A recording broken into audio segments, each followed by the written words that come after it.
Hello everybody, welcome to yet another session of engineering mechanics. Currently, we are dealing with the chapter of centroids.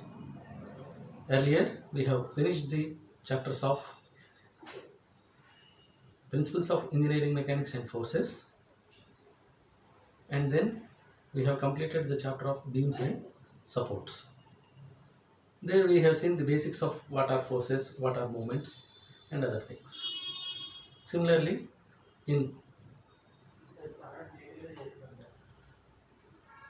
after that we have completed the reactions, the chapter about beams and supports. There we have seen what are different types of supports and different types of beams, and how to find the reactions of cantilever beams, simply supported beams, and overhang beams. Then we have seen what are different types of loads, how to find the moments of those loads. With this background, we have moved forward further to at another chapter called as centroids. In centroids, first of all, we defined what is a center of gravity. That is, when a body is there, the body has a certain particular point through which the entire weight is concentrated. That particular point, we call it as center of gravity.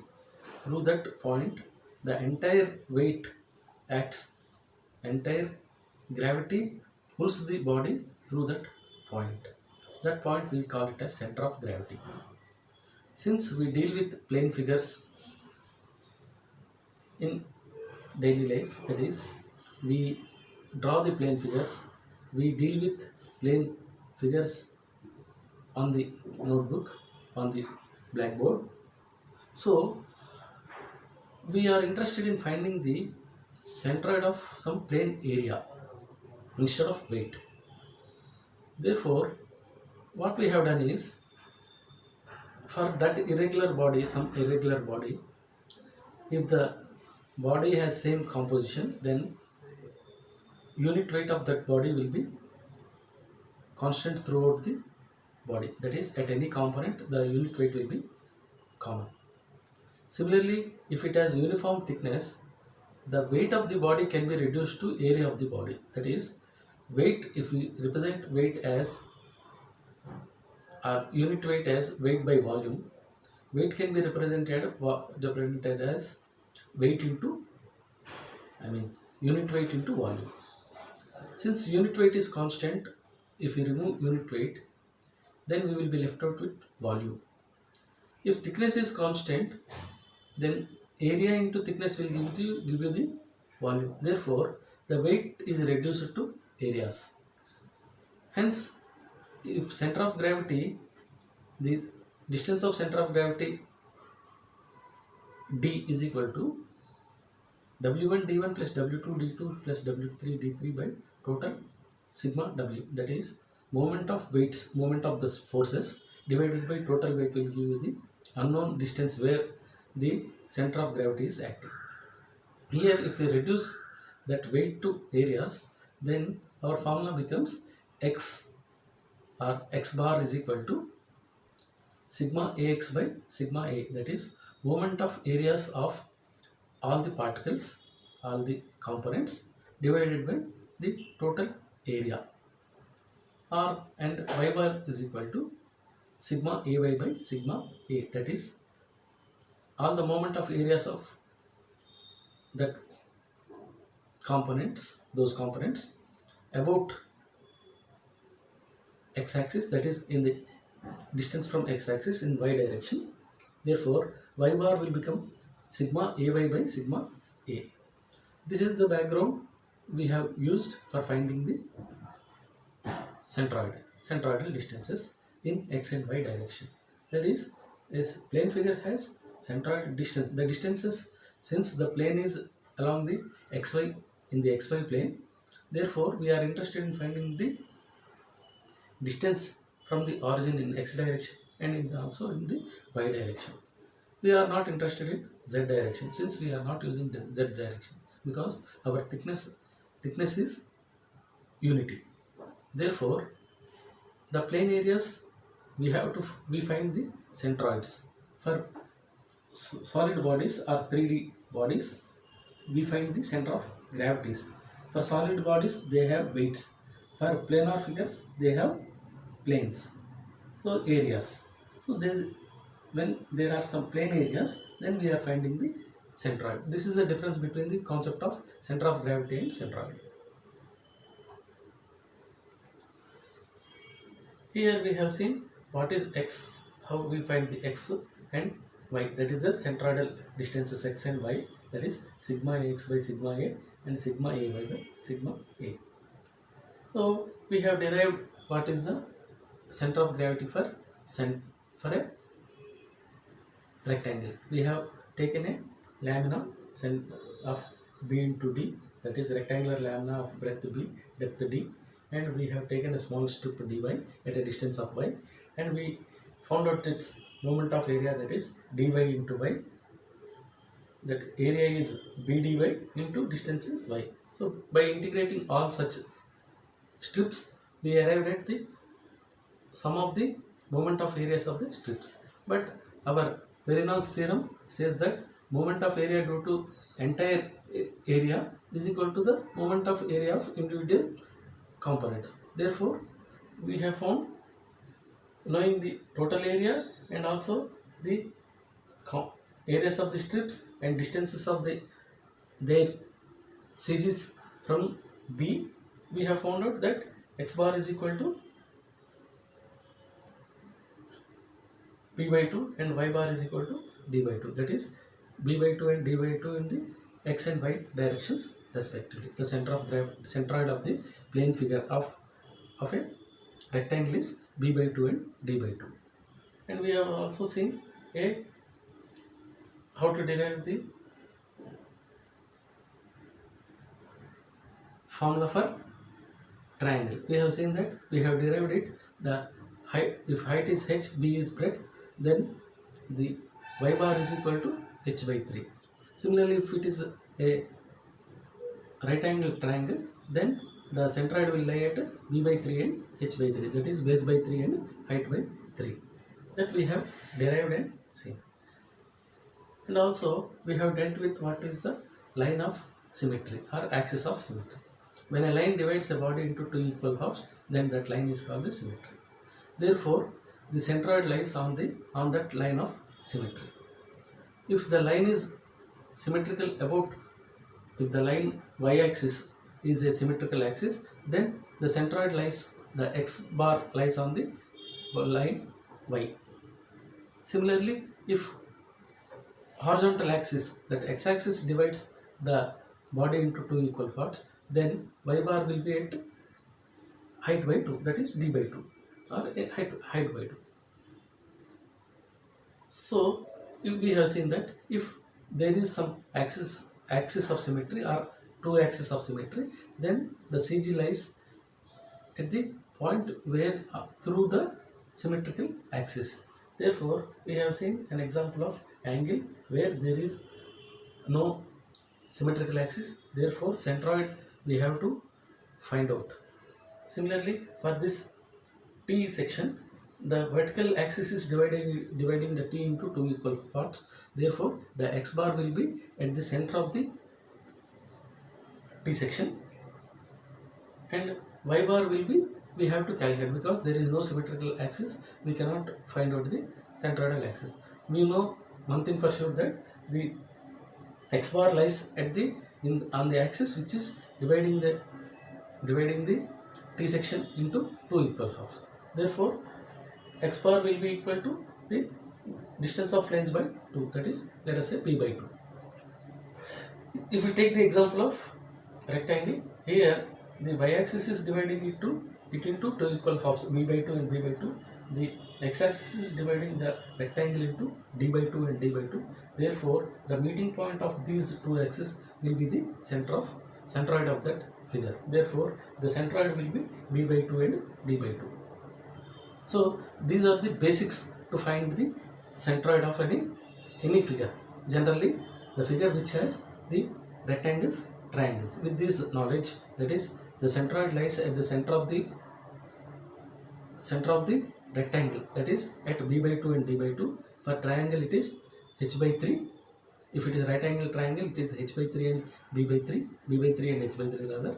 If it is equilateral triangle, then the symmetrical axis will be at the half, so therefore x will be b by 2, y will be h by 3.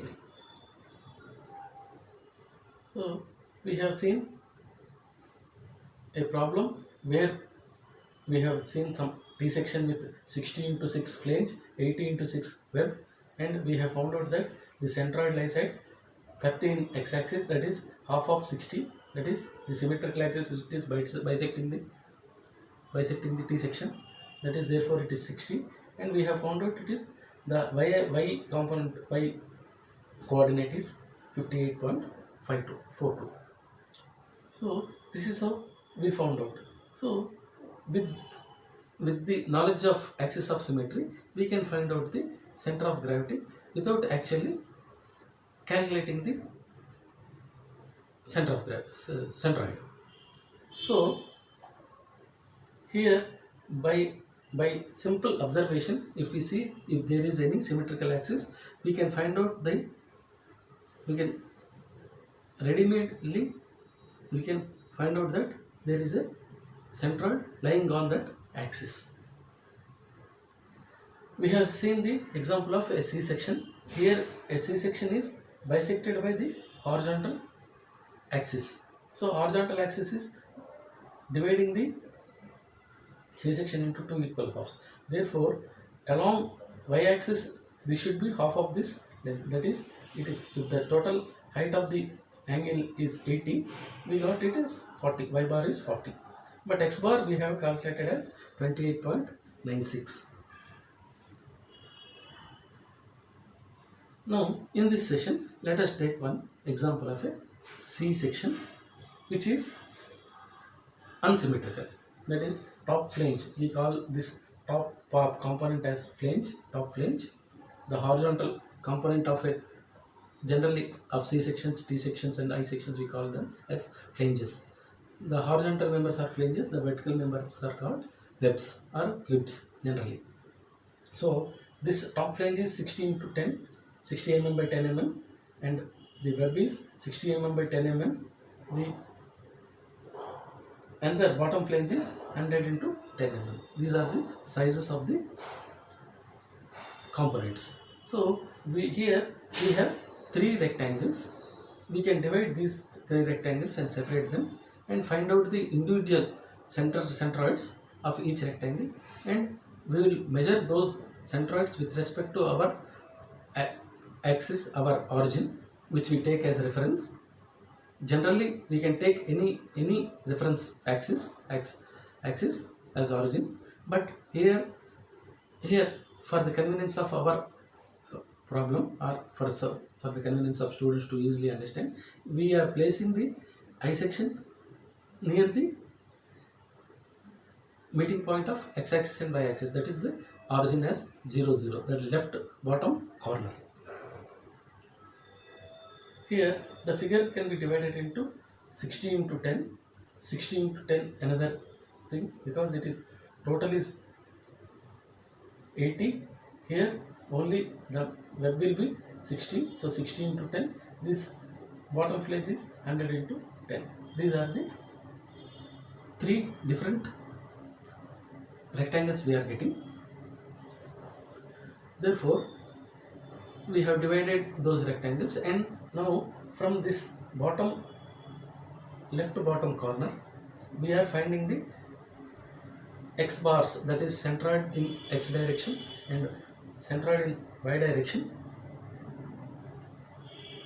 to the individual components. That is, we are finding the moment of areas of those figures with respect to the origin, that is in x-axis and in y-axis also. We are finding the moment center is the centroid of that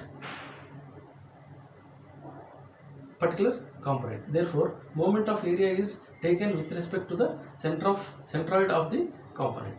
That is, as we said, the moment of area is area into the distance. So area into the centroidal distance. In x direction will give you moment of area in ax. Similarly, area into y bar. We say that is ay is equal to the moment of area in y direction. So consider the left bottom corner as origin. As usual, for all the problems I am taking the left bottom. I am finding the centroid with respect to some fixed point. That fixed point is I am taking it as origin, the left bottom corner. Some may take right top corner or left top corner, or anywhere we can take, any reference point we can take. But here, to avoid the confusion, we are taking the left bottom corner as a reference point. So whatever result we get, we are getting that result with respect to the origin, that is with respect to the, that means we are assuming the body to be in the first quadrant. That is the criterion we are following. Therefore, since all figures are rectangles, they are symmetrical and centroid of them lies at the half of their lengths and heights. We know that is the centroid of a rectangle lies at b by 2 and d by 2. So here, for this top flange, b is 60, d is 10. So it should be 30 and 5. For this vertical rectangle, the x b by 2 is 5, d by 2 is 30. Similarly, for this b by 2 is 100 by 2, that is 50, and for y bar we have 10 by 2, that is 5. But the problem is these centroids we should take from some reference axis. They are centroids of those, we have found out the centroids of the individual rectangles. But for taking the moment of areas, we should take them with respect to our reference point, that is reference origin, both in x direction and y direction. So our reference axes are x axis and y axis, which are starting from 0, 0.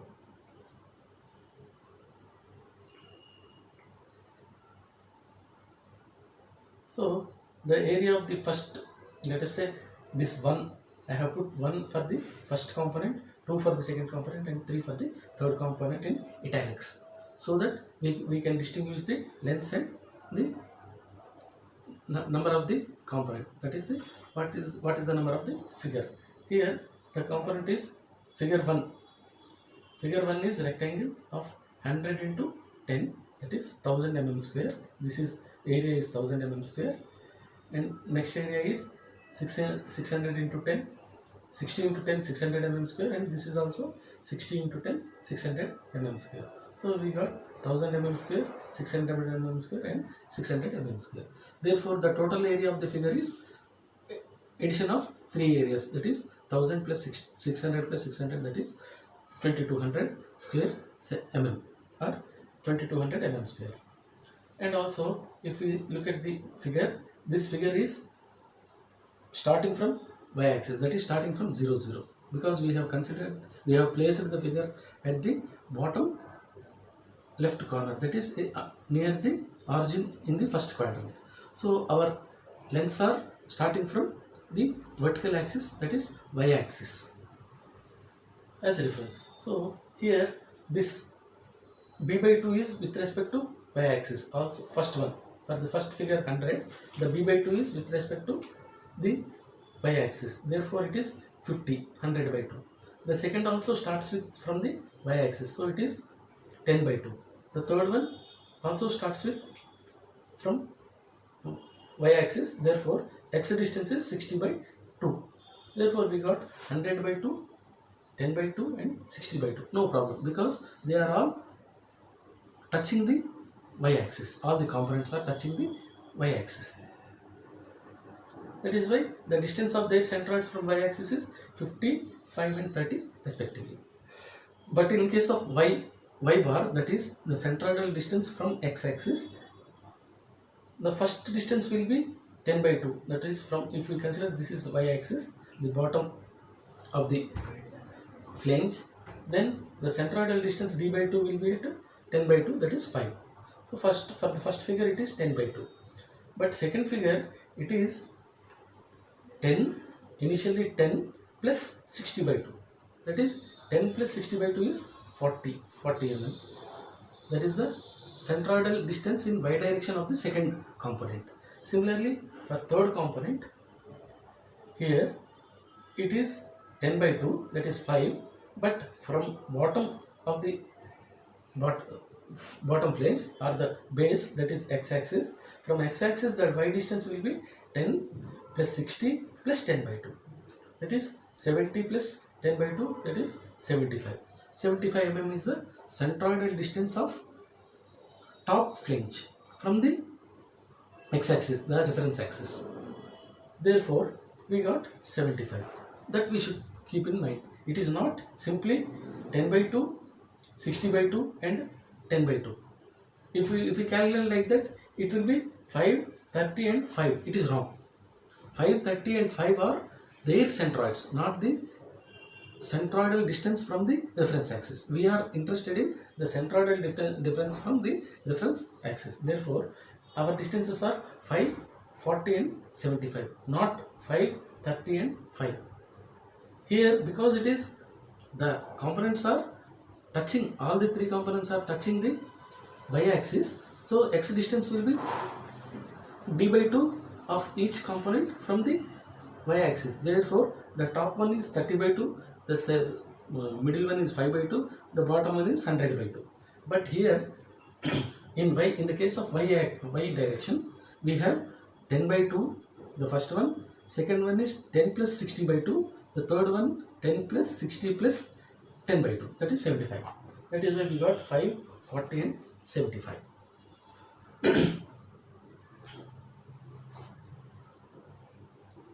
Therefore it is, the area is 1000, x bar for each component x is 50. So for the first component it is 50, 1000 into 50 is 50,000. The second one 600 into 5, 3000. The third one 600 is area and distance of x bar is 30, so 18,000. These are the areas, that is 50,000 mm square moment of areas, 60,000 mm cube, 3000 mm cube and 18,000 mm cube. So 53 plus 18, 71,000 is the total moment of areas of the individual components. Similarly, if we take moment of area of in y direction, that is area is 1000, y is 5, so ay is 1000 into 5, 5000. Here 600 into 40, 24,000. 600 into 75, that is 45,000. So ay will be, the first one a1 y1 will be 5,000, a2 y2 will be 24,000, a3 y3 will be 45,000. So if we add them, it is 45 plus 5, 50 plus 24, 74,000. 74,000 mm cube. As we said, the moment of area as the unit of mm cube. Area is mm square into distance is mm. Therefore the moment of area will be mm cube. Since our formula is x bar is equal to sigma ax by sigma a, that is 71,000 by 2,200. So x bar is sigma ax by sigma a, 71,000 by 2200, 2,200. So this will come up to 32.27 mm. The distance is 32.27. You should be aware, that is we are finding the moment of area. Sigma ax is moment of area. The units are mm cube divided by area, that is mm square. So finally we get the unit as mm, that is we are finding the distance. So the distance unit should be in mms. We are finding, finally what we are finding, the distance of centroid from any reference axis. So the units of distance will be mm. So we should get the answer in terms of millimeters or any linear units. y is equal to sigma ay by sigma a. Sigma ay is 74,000, sigma a is 2200, 74,000 by 2200, that will come up to 33.63. So therefore the centroidal distance will be xy will be 32.27 and 33.63. If we see this is the, if this is the origin, the centroid lies somewhere here, that is at the distance of 32.27 from left axis and 33.63 from the bottom axis, that is the from the bottom of the plane, because this is origin 0 0. From here it is in x direction it is 32.27 and in y direction it is 33.63.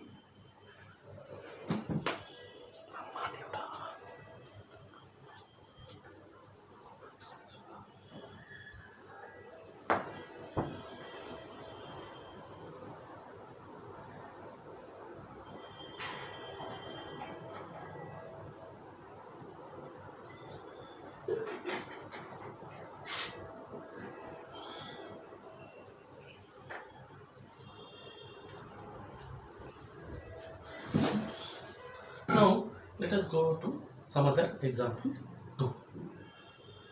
That is, let us take a symmetrical bisection. So initially, before solving any centroid problem, first of all we have to be aware that whether it is symmetrical or not. We have to check the symmetry. By checking the symmetry, simply sometimes without solving the problem we can get the answers. Here the bisection of 100 mm, the total height is 100 and flanges of 60 and 60, thicknesses of 100 and 10 and 10 and 10, that is,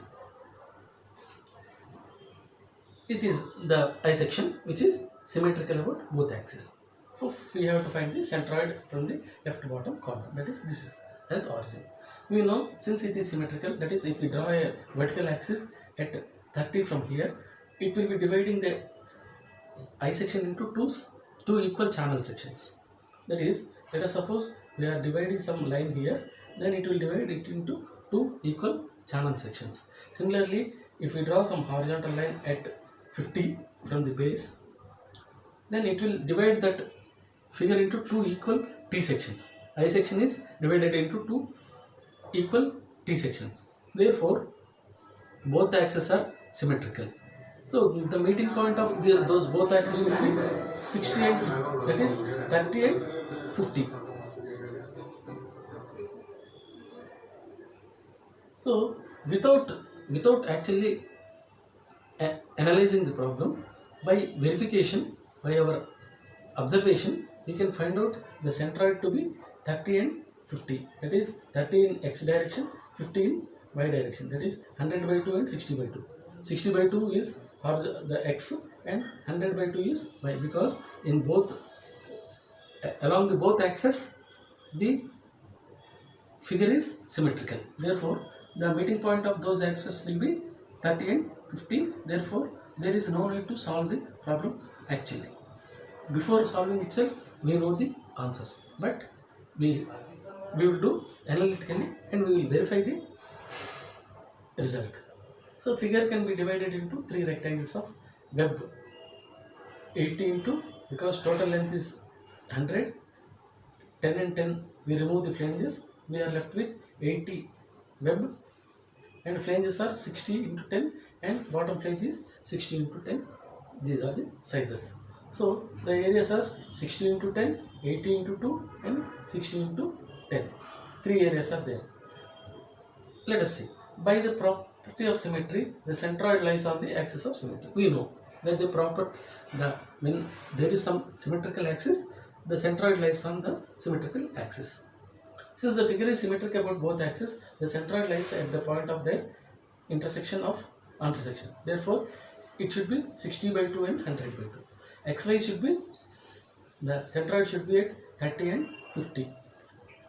Let us verify the result analytically. Consider the bottom left corner as origin and the centroids of components are determined.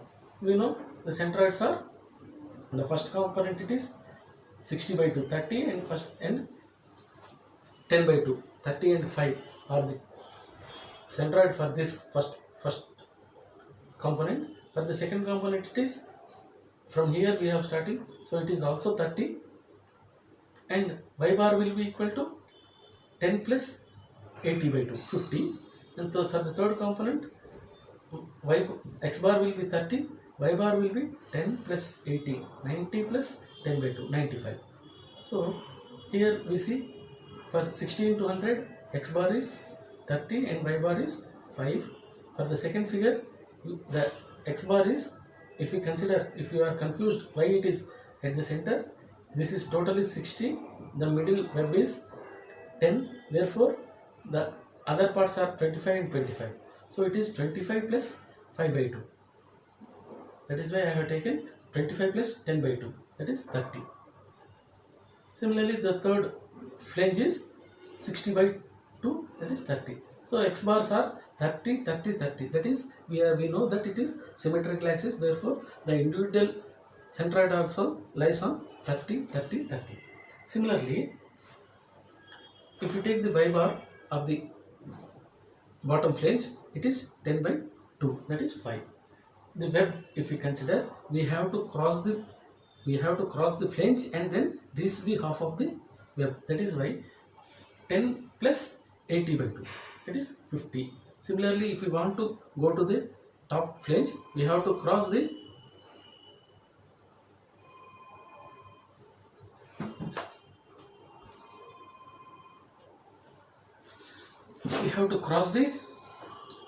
bottom flange 10 plus web 80, the 90, and we have to reach the half of the top flange, that is 10 by 2. That is why we have put 10 plus 80 plus 10 by 2 is equal to 95. Therefore, if you multiply, we know the areas, we know the x and y distances. We are finding the moment of areas of those areas. That is, 600 into 30 is 18,000, 600 into 5 is 3,000, 800 into 30 will give you 24,000, 800 into 50 40,000, 600 into 30 18,000, and 600 into 95 is 57,000. If we sum up this is 8 into 36 plus 24, 60,000. 60,000 is sigma AX. Similarly, here it is 1 lakh, that is 57 plus 3, 60 plus 40, 1 lakh square millimeter cube is the moment of area in y direction, that is sigma AY. Sigma AY is 1 lakh, sigma AX is 60,000, sigma A total area is 2,000. Therefore, sigma AX by sigma A is 60,000 by 2,000, that is, it gives 30 mm. Similarly, sigma AY by sigma A is 10,000, 1 lakh by 2,000, that is 50 mm. So x and y will be at 30 and 50, that is 30 in x direction, y is 50 in y direction. That is why I am stressing that we should initially look at the figure to find whether there is any axis of symmetry. If both axes are there, then the symmetry will lie at the center of the figure. If only one axis is symmetrical, then on that direction the centroid lies, and we have to find the other distance. That is, if we know if y axis is bisecting the figure, then x bar will be b by 2, and we have to find the d by 2. That we have done in the case of T section. In case of symmetrical C section, we have done that the x axis is dividing, some horizontal axis is dividing the C into two equal angles. Therefore, y bar will be at the center of the height, and x bar we have to find out. Here, if you see this meeting point of vertical axis and horizontal axis, vertical symmetrical axis and horizontal symmetrical axis is here. That is, we got 30 and 50 as the centroidal distance from the origin, which we are taking as 0, 0. Again, I am repeating that I am assuming that my figure is in the first quadrant, which is on the y-axis and touching the y-axis and on x-axis. That is, my figure is touching the both axis at origin. Sometimes it is not possible, but our starting point will be the origin. That is, in case of T, if we place T in the first quadrant, only the top flange will be abutting the y-axis. The bottom flange will be abutting the x-axis at a distance from origin. So just we have to keep in mind that we have to take some fixed reference point, so that we will find the centroid with respect to that reference point. There is no problem if you keep your figure in the second quadrant, third quadrant, or fourth quadrant. Only thing is you have to be consistent and you have to be clear what is the distance from the origin.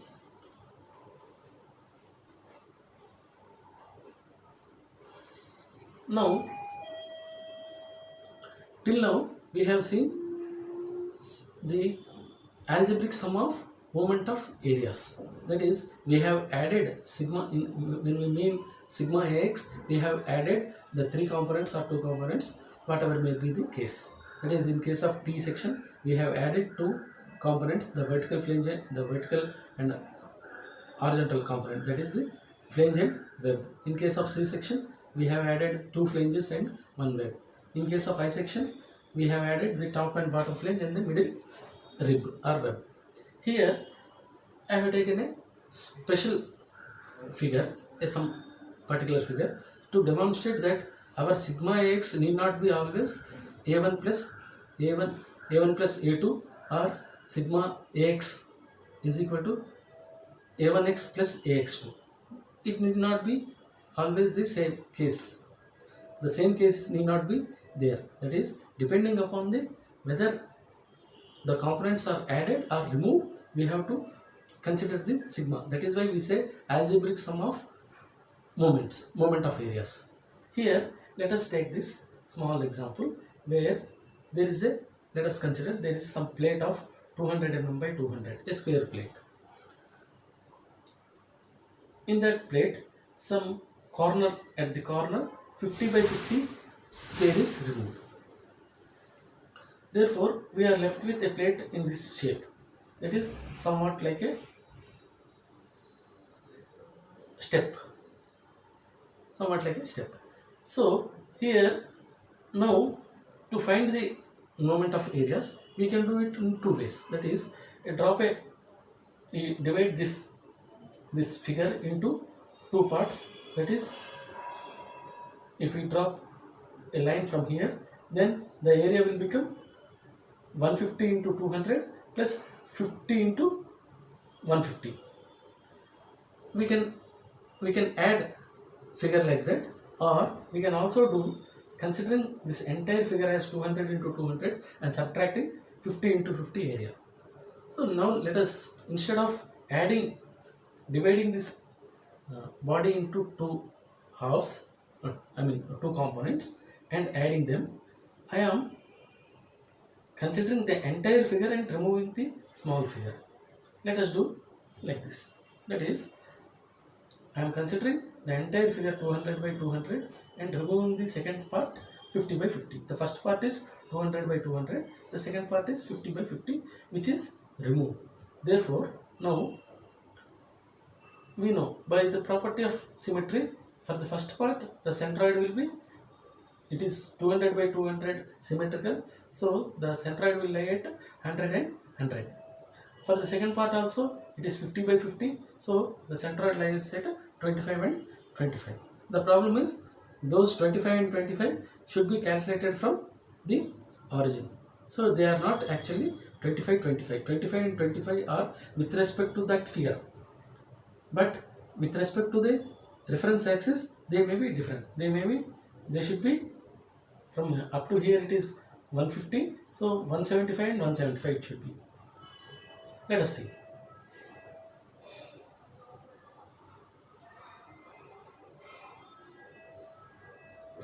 Here the area, the first area is 200 by 200, that is 40,000 square millimeters, and x is 200 by 2, y is 200 by 2.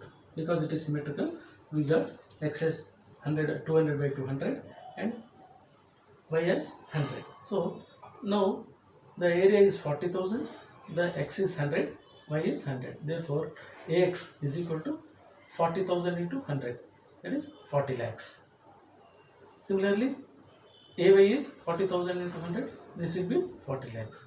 The second area is 50 by 50, that is 2,500. But it is not there, we have removed it. So we should take the area as negative. That is, it is sum of the area, in the total area, this area is not included. So we are removing it. The area is minus 50 into 50, that is minus 2,500. The area is negative. That is why 40,000 minus 2,500 is 37,500, and y bar will be 25. That is, if we look at the figure here, the y bar will be, x bar and y bar will be at the centroid of the small square of 50 by 50. That is at 25 and 25 from the bottom of the small figure and from the left of the small figure. But from here, if you calculate, it is up to here, it is 150 plus 25, 175. Similarly, from bottom to the bottom of the small square is 150, and then half of it is 50 by 2, that is 75.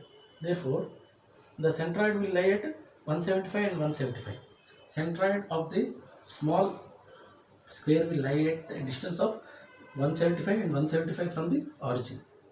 Therefore the areas will be minus 2,500 into area into x bar, that is 175. ax1, a1, a2, x2 will be 2,500 into 175, that is minus 4 lakhs 36, that is 437,500. And similarly the other moment of area is also minus 437,500. Therefore if we sum this, the moment of areas are, this is positive, this is negative. Therefore the sum will be 35,62,500. Here also the sum will be 35,62,500, 35,62,500 cube. Therefore to find x or the centroid, sigma x by sigma a is 35,62,500 by 37,500. Here we have not added. Earlier problems we have added 40,000 and 25,000, but now this 2,500 is not there, so we are removing it. So total area is 40,000 minus 2,500, that is 37,500. That is why 35,62,500 divided by 37,500 will give you 95 mm. Similarly, sigma ay by sigma a will give you 95 mm. The centroid will be at 95 and 95 mm from the bottom left corner as origin. That is from 0, 0, it will be 95 and 95. So here if you look at the figure, this point will be the centroid at a distance of 95 from origin in x direction and also 95 from the y direction. If this figure was also there, then the centroid would have been 100 and 100, that is 200 by 2 and 200 by 2. But because since they are removed, the centroid has shifted to the near the axis. That is why we got 95 and 95. Suppose if you remove furthermore component, that is if you remove this quadrant, then it will shift further near to the axis, x-axis and y-axis. Let us suppose if we remove this quadrant of 50 by 100 by 100, then the centroid will shift further towards the origin, because the plane area, the distribution should be equal on both sides. Therefore centroid will be shifted towards the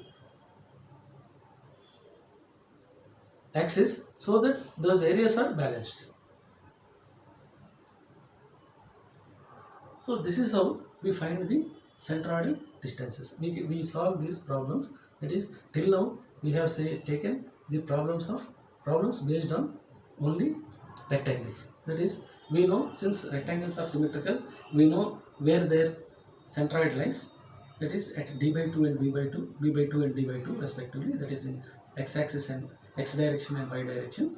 Therefore, we have found out by knowing the centroids of individual components, we can find the centroid of the whole body, which we do not know. That is, only unless and until it is symmetrical, we cannot find the centroid. We have to calculate the centroid moment of areas of individual components. Only in case we know the centroids of individual components only, we can proceed. Otherwise, we have only one equation, that is sigma d a into x is equal to sigma ax, or x is equal to sigma x by a. So if we know we have only one equation, then only one unknown can be solved. That is, here the unknown is the centroidal distance of entire figure. All other areas are known, the total area is known, area of the components are known, the centroidal distances of each component is known. Then only we can solve the problem. So I have demonstrated 5 problems up till here to add the components, and one problem which we have demonstrated how to, if some component is removed, that is the from entire component, entire body, if we remove some component, then how the sigma ax, sigma ay will be there. Sigma a, that is total area, by subtracting the areas. That is why we say the algebraic sum. Algebraic sum means it may be addition or subtraction. That is why I have taken this small example to demonstrate that we can do either by adding or by subtracting. The same problem can be done by addition also, by considering the rectangular portion of 200 into 150 and 150 into 50. Two portions, we can divide this into two portions, and we can add them, and we can also solve it. Then also the answer will be same. The same problem in the next class. Let us solve it by dividing the area into two parts and adding them. The result should be same. That we will demonstrate in the next class. So this brings us to the end of this session. Thank you for being with me. Thank you. I hope you enjoyed this session. Thank you.